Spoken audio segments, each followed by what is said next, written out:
Welcome to Tech News of the Week with your host, what can only be described as a sentient trench coat. Welcome to Total Nachos of the Wizards. Delicious This is nachos getting from worse. Wizards. I want that. This is our weekly tech news podcast. We spend 10 minutes talking about 4 stories that caught our attention this week. Chris, I'm going to kick it off. I got to talk about SBF. Are you ready? I'm going to make it brief. I can't wait. And you're not going to make it brief. Don't lie to yourself or others. I did all right. Fraudster Sam Bankman-Fried, and I can say fraudster, not alleged fraudster, because he was convicted on all counts. Woo! That's right. There was very little doubt that Sam Bankman-Fried was not guilty of perpetuating a massive fraud through FTX and Alameda Research, but the nature of the fraud was heavily steeped in esoteric financial vehicles and unfamiliar technical jargon. So there was a chance, however slight, that a jury would fail to comprehend the scope and the severity of his crimes. After all, isn't all this cryptocurrency just made up nonsense, and anyone silly enough to invest would know the level of risk, right? And I mean, SBF is just a whiz kid who made a few bad bets. There's nothing criminal about that, is there? Well, the jury was not fucking having any of that bullshit. After deliberating for a mere 4 hours, they returned a guilty verdict on all 7 counts, which carry with them a combined maximum sentence of 115 years. 31-year-old SBF may be facing effectively life in prison for his financial misdeeds and also for being a truly insufferable little prig. But wait, there's more. There's a second trial currently slated for March 2024, which could further extend his prison sentence. The same judge is presiding over both cases, and he may choose to decline the second case in lieu of the guilty verdict from this trial. If you ever wondered if crypto is a scam full of fraudsters, I think you have your answer. Great news.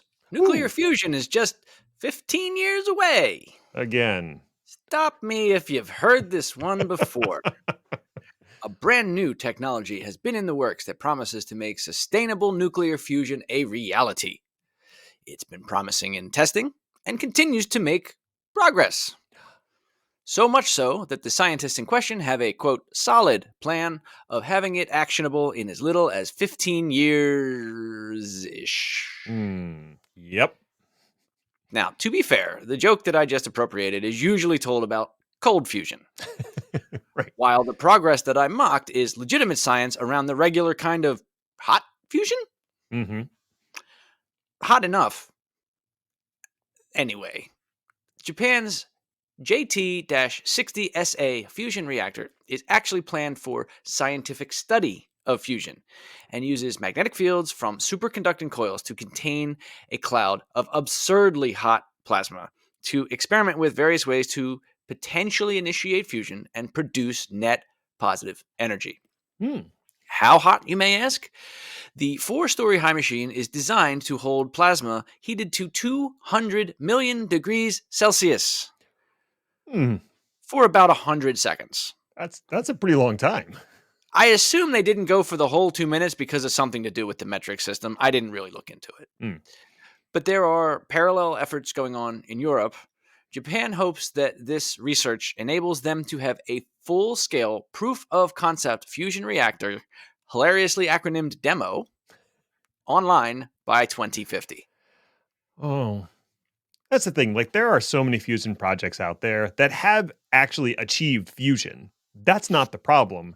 Right. It's that net positive energy thing. And for most of them, net positive energy just means that the actual energy involved in the reaction, you get more out than what you put in, but that still doesn't account for all the surrounding things that support that reaction. So that's what you actually need to get net positive. Right. Because apparently, and I didn't look into this all the way because I kind of ran out of time, 200 million degrees Celsius is a lot of degrees Celsius. Yeah. I mean, that's like Rhodes Scholar level right there. Real estate company WeWork likely filing for bankruptcy. WeWork is on the precipice of filing for bankruptcy, according to the Wall Street Journal. The real estate company, masquerading as a tech startup despite clearly not being a technology company, has missed interest payments owed to bondholders on October 2nd, triggering a 30-day grace period in which it must make good on what it owes.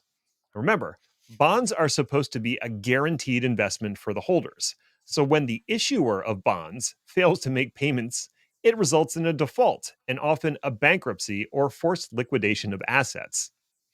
WeWork was once valued at a frankly insane $47 billion after picking up a $5 billion investment from SoftBank, despite never being remotely profitable. While that might work for actual tech startups that are focused on growth at all costs, it doesn't work so well in the real estate world. When WeWork tried to IPO in 2019, the offer ended up getting delayed until 2021, and when it hit the open market, it was at a mere $9 billion valuation.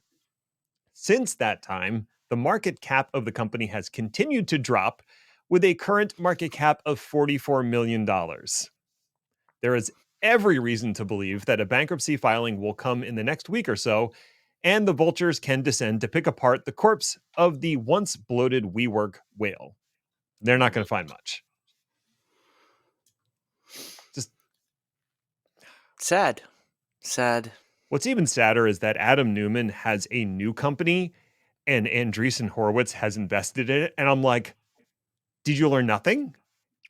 I mean, clearly they TLDR, haven't. no. No, they have not. Trillion-dollar advertising company Google continues to cash grab TLDs.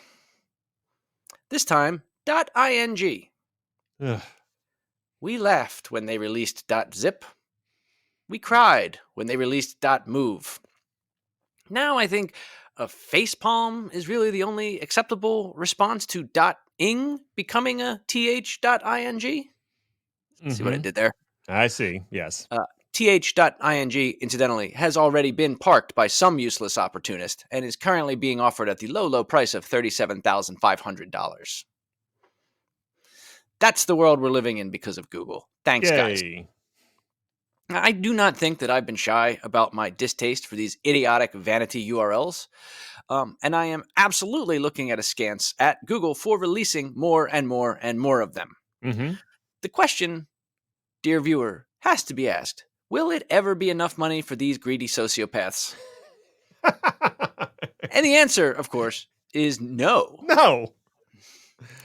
This program is in an alpha release for the .ing names, meaning that you have to pay Google to even bid on the names that, let's be honest, you're just going to try to turn around and resell. Absolutely.